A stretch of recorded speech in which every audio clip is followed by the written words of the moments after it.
বীরভূম জেলার নীলামবাজারে বিজেপির সাংগঠনিক কর্মসূচিকে ঘিরে অনুষ্ঠিত হল বিশেষ সংবর্ধনা অনুষ্ঠান।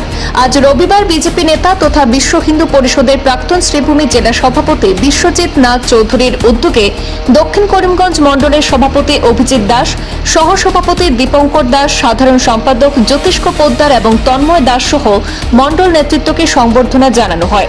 এই অনুষ্ঠানে উপস্থিত ছিলেন রোহন দত্ত, শশাঙ্ক দত্ত সহ প্রায় 50 জন যুবক। সংবর্ধনা অনুষ্ঠানে বিশ্বজিৎ নাথ চৌধুরী বলেন, মন্ত্রী কৃষ্ণেন্দু পালের অনুপ্রেরণায় এবং জেলা সভাপতি সঞ্জীব বণিকের নেতৃত্বে তিনি প্রায় 1 বছর আগে শতাধিক যুবক যুবতীকে নিয়ে বিজেপিতে যোগদান করেন। সেই কর্মীদের সঙ্গে মণ্ডল নেতৃত্বের পরিচয় করিয়ে দিতেই এই অনুষ্ঠানের আয়োজন করা হয়েছে বলে জানান তিনি। বিশ্বজিৎ নাথ চৌধুরী দাবি করেন, কংগ্রেস দীর্ঘ 60 বছরে যা করতে পারেনি বিজেপি গত 12 বছরে তা করে দেখিয়েছে।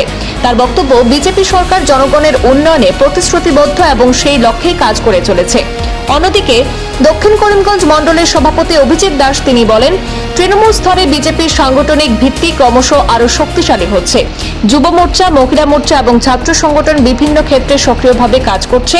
আগামী দিনে সাংগঠনিক দক্ষতার ভিত্তিতে বিশ্বজিৎ নাথ চৌধুরীর সঙ্গে থাকা যুবক যুবতীদেরও বিভিন্ন দায়িত্ব দেওয়া হবে বলে জানান তিনি। অনুষ্ঠানে আরো বক্তব্য রাখেন মণ্ডলের সহসভাপতি দীপঙ্কর দাস, সাধারণ সম্পাদক জ্যোতিষ্ক পোদ্দার, তন্ময় দাস, রোহন দত্ত এবং শশাঙ্ক দত্ত প্রমুখ।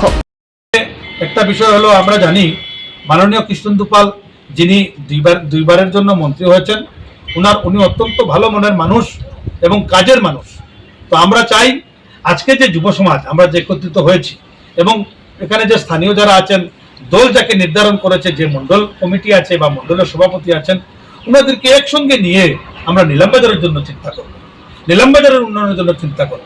নীলামবাজারের বিভিন্ন বিষয় আছে, তাদের সমস্যা আছে, এখানে কোনো ড্রেনেজ সিস্টেম ভালো নেই, এখানে যত্রতত্র এখানে আবর্জনা ফেলা হয়, নীলামবাজারের বিভিন্ন সমস্যা, হসপিটালের সমস্যা বা অন্যান্য পারিপার্শ্বিক সমস্যা আছে, যেগুলো আছে আমরা একসঙ্গে মিলে সবাই উন্নয়নের স্বার্থে এবং মাননীয় কৃষ্ণেন্দু পালের উপর আস্থা রেখে আমরা আজকে সবাই মিলে যাতে মিলবন্ধনে মেলামেশার মাধ্যমে যাতে আমরা সমাজকে এগিয়ে নিয়ে যেতে পারি, তার জন্য আমরা সংকল্প নিয়েছি।